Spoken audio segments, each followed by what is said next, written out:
दोनों, कोई पीटीआई का अगले आम इंतखाबात में टिकट लेने के लिए रजामंद नहीं है। और उसकी वजह यह है कि पीटीआई का टिकट एक भारी टिकट होगा। यह बाई इलेक्शन जिसमें 14,000 से अल्लाह ताला के फजल से हमने पीटीआई को हराया है, यह तभी सिटिंग गवर्नमेंट थी। तो इमरान नियाजी साहब जब आप सीट पर नहीं होंगे और उस्मान बुज़दार सीट पर नहीं होगा, तो तब आप इंतखाबात में किस तरीके से वोट लेंगे? तब तो सरकारी मशीनरी का इस्तेमाल भी नहीं हो सकेगा। तो ये खिदमत की सियासत है जिसमें अल्लाह ताला के फजल से मोटरवे खानेवाल से गुजरती है। मियाँ नवाज शरीफ का वो एक बहुत बड़ा तोहफा इस मुल्क में। खानेवाल लोधना की 90 किलोमीटर की सड़क शहबाज शरीफ साहब ने 6 माह में बनाई। मैं DHQ गया, CT स्कैन मशीन 4 साल से बगैर खराबी के चल रही है। मैंने पूछा ये जब नहीं थी लोग क्या करते थे? उन्होंने कहा जी शहबाज साहब ने 4 साल पहले लगवाई, जब नहीं थी लोग मुल्तान जाते थे। तो ये तामीर तरक्की है, ये खुशहाली है। और लोगों ने कहा जी हमें पुराना पाकिस्तान वापस करें, जब आटा 35 का था, चीनी 55 की थी, पेट्रोल 70 का था, बिजली गैस के बिल कम आते थे। और लोगों ने कहा कि जी ये जिम्मेदार तंग है, DAP की बोरी ब्लैक में 9,500 रुपए की मिल रही है, अव्वल तो मिल ही नहीं रही। यूरिया नायाब है, हर तबका परेशान है। तो ये कल वोट को भी इज्जत मिली है और खिदमत की सियासत को भी इज्जत मिली है। और अल्लाह ताला के फजल से जनूबी पंजाब में हमने अपने झंडे गाड़े हैं। और बाकी एक और सियासी जमात भी मुकाबले में थी, मैं उसका जिक्र नहीं करना चाहता। लोगों की मजबूरियों का फ़ायदा ज़रूर उठाया, वो उनकी मर्ज़ी, मगर अल्लाह ताला के फजल से ये मार्का हमने सर किया। और आम इंतखाबात में भी आप यही ट्रेंड देखेंगे जो कल खानेवाल में सेट हो चुका है। मैं अब आज के मौजू की तरफ आता हूँ।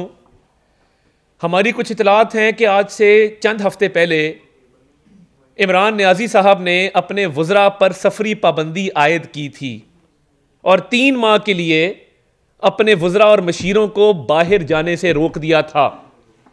ये जो एक ECL की तर्ज पे वज़रा को बाहर जाने से रोका गया है, हमारी मुसद्दिका इतलात हैं कि शहजाद अकबर की डांट डपट हुई 1 से ज़्यादा मौक़ों पर।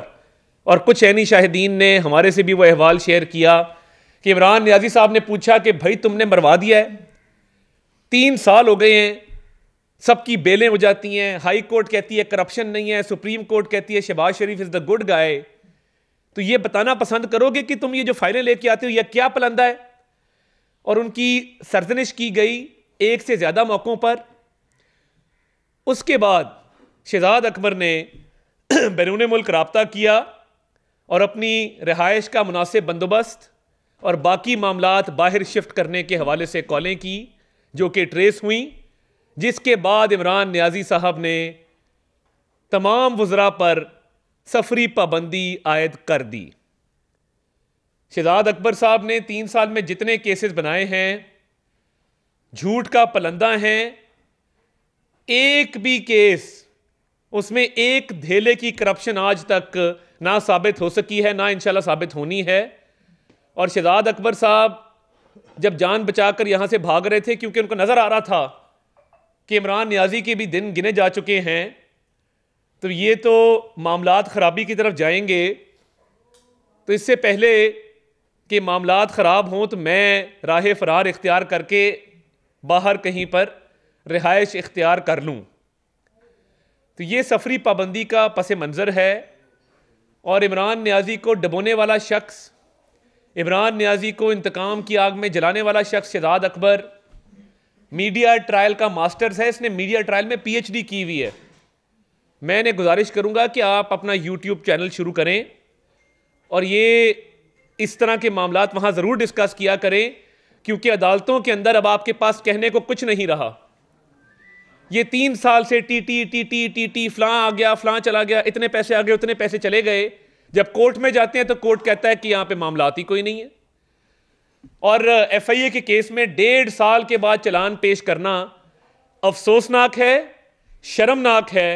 और वो भी इनकम्प्लीट चलान, जब अदालत ने सर्जनिश की कि खुदा का वास्ता है चलान लाकर जमा कराओ, तब इनको शर्म आई और उन्होंने चलान जमा कराया। FIR दर्ज हुए 1.5 साल हो गया है। शहबाज शरीफ साहब भी जेल में थे, हमजा शहबाज साहब भी जेल में थे। जेल में डॉक्टर रिजवान ने तफ्तीश की है 2 मरतबा।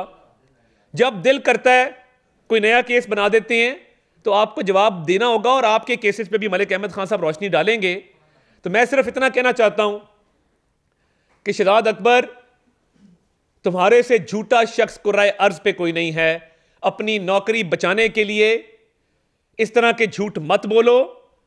तुम्हारे और तुम्हारे आका इमरान नियाजी के दिन गिने जा चुके हैं, मगर शहजाद अकबर को भागने नहीं देंगे। हमने टीमें भी तश्कील दी हुई हैं जो मूवमेंट को ट्रैक करेंगी, और किसी को एयरपोर्ट की तरफ जाते देखेंगी तो बर वक्त इतला देंगी कि यह शख्स मुल्क छोड़कर भाग रहा है, और इसने एसेट रिकवरी यूनिट के तहत करोड़ों रुपया मुल्क का डबोया है, जाया करवाया है। एसेट रिकवरी यूनिट का जवाब दें कि टैक्स पेयर्स के पैसे से जो याशियां की जाती हैं, बाहर के दौरे किए जाते हैं, उसका हिसाब किसने देना है? और इस शहजाद अकबर ने 3 साल जो वक्त जाया किया है, इसने इस मुल्क की कश्ती डबोई है। मईशत आज तबाही के दहाने पर है। इनके अपने लोग कह रहे हैं कि दिवालिया हो चुकी है, और इनको शर्म नहीं आती कि ये रोज वही राग गलापते हैं। कुछ है, आओ अदालत में और सामना करो। ये रोज की जो आपने टीवी पे टैंटें लगाई हुई है, ये अब नहीं चलेगी।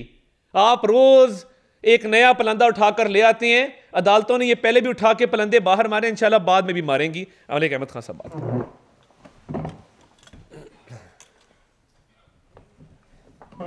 बिस्मिल्लाहिर्रहमानिर्रहीम। देखिए, जो आज मैंने शहजाद अकबर की प्रेस कॉन्फ्रेंस सुनी तो मुझे ये एहसास हुआ कि गालिबन शहजाद अकबर प्रॉपरली वो डॉक्यूमेंट भी नहीं पढ़ पा रहे जो FIA ने कोर्ट में बतौर चलान सबमिट किया है। कमोबेश उसके मंदरजात वो थे, लेकिन जब उसको शहजाद अकबर ने अपने अल्फाज दिए तो उनके टोटल मानी तब्दील करके रख दिए। ज़रूरी बात यह है कि शहजाद साहब पिछले 3 साल से, जब से ये हुकूमत का वजूद है, शहजाद साहब के ऊपर पहली इंडाइटमेंट आपके सामने सुप्रीम कोर्ट में आई जब एसेट रिकवरी यूनिट के पास कमोबेश इसी नोयत का मामला एक honourable member of supreme court के बारे में था। तो जब वो बात सामने आई तो पूछा गया कि क्या इख्तियार था जिसके तहत ये तफ्तीश की गई, और क्या जुर्म था जिसके ताबे ये तफ्तीश की गई, और किस कानून के तहत की गई। इन तीनों बातों का जवाब शहजाद अकबर के पास नहीं था, और द देन अटॉर्नी जनरल वो उनकी स्टेटमेंट कोर्ट के अंदर और शहजाद अकबर साहब का अपना बयान इस बात को मुकम्मल तौर पे तस्लीम